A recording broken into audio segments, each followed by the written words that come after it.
Well, apparently miracles do happen.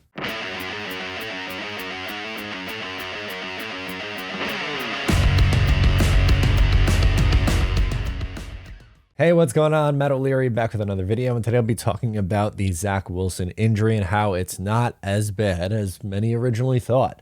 Before we get started today, I just wanted to mention you can follow on socials at Matt O'Leary NY. Please make sure to check out the Just Jets podcast, wherever it is that you get your podcast.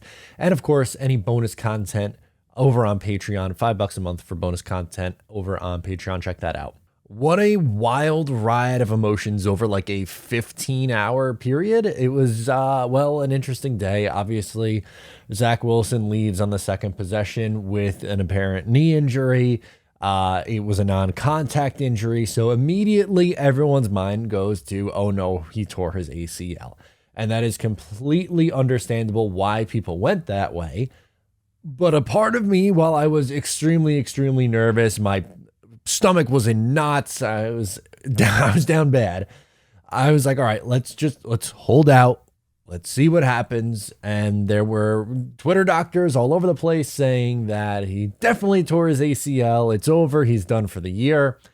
After the game, the reporters go into the room and he was, walking around with a little bit of a limp, but he was walking around and the Jets seemed a little cautiously optimistic. Now, they felt the same way after Mekhi Becton, so you take that with a grain of salt.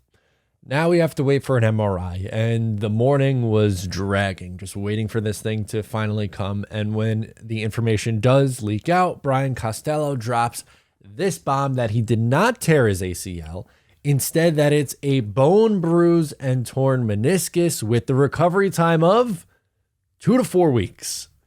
Oh, what a sigh of relief. For a little hot second there was legitimate and reasonable fear that Zach Wilson was going to be out for the entire season. That would have been catastrophic. People were talking about trading for Jimmy Garoppolo. Do you ride with Mike White? Do you ride with Joe Flacco? Like, just everyone was spiraling. And again, for good reason here. You don't want to have to deal with an injury to the quarterback position. But with this recovery time now, as it's 4 weeks and 1 day until the opener on 9/11 against the Baltimore Ravens. There's a chance that he's not ready for then. And obviously, I think once they do this little surgery, by the way, it's not going to be completely reconstructed. It's just going to be trimmed, I think is the word that they used, which is, again, a really good sign. But I don't know if he's going to be ready for the opening week. If he's not, then I think the Jets will start Joe Flacco, who they seem to really like a lot. Like Robert Saleh earlier in training camp said that this guy still thinks he still thinks that this guy can start in Joe Flacco. And he played okay for the Jets over the last couple of years. Obviously not as high of a ceiling player as what Zach Wilson is, but reliable, was fine against the Miami Dolphins last year when he did play.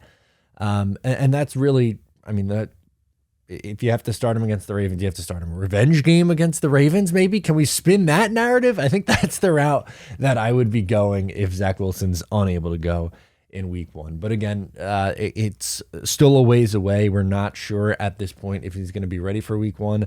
You can say with the utmost certainty that he is done for the preseason and going to be out again for the next couple of weeks here. So it's unfortunate because he is going to be missing time and valuable reps.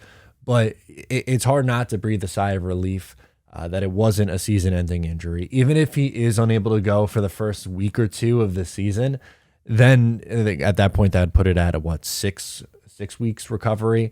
Last year with his banged-up knee, he missed 3 games, so 3 weeks. It is a relief still because, again, you don't want to lose your quarterback for the season. Yes, fans are going to have to hold their breath a little bit when Zach Wilson runs and makes his decisions, and I get all that, but it could have been so much worse. And finally, it feels like the New York Jets caught a well-deserved break. Zach Wilson will not be out for the year, and for that, we can smile today. But it was a stressful little bit of time, and I do like that Jets Twitter is going after all the fake reports, especially like the NFL rumors ones. The doctor, he is right more often than not, but he was just so definitive with it, which you can't do that until it's known. He had an article published that said Zach Wilson tore his ACL. That's not true. He thought he did, And a lot of people thought he did. It didn't look good, but you can't come out and say that unless that's what actually happened. So anyway, sound off in the comments below. Let me know how you're feeling. Good day for Jets fans. I'm Matt O'Leary. Thanks so much for tuning in. Subscribe here if you're new, and I'll catch you next time.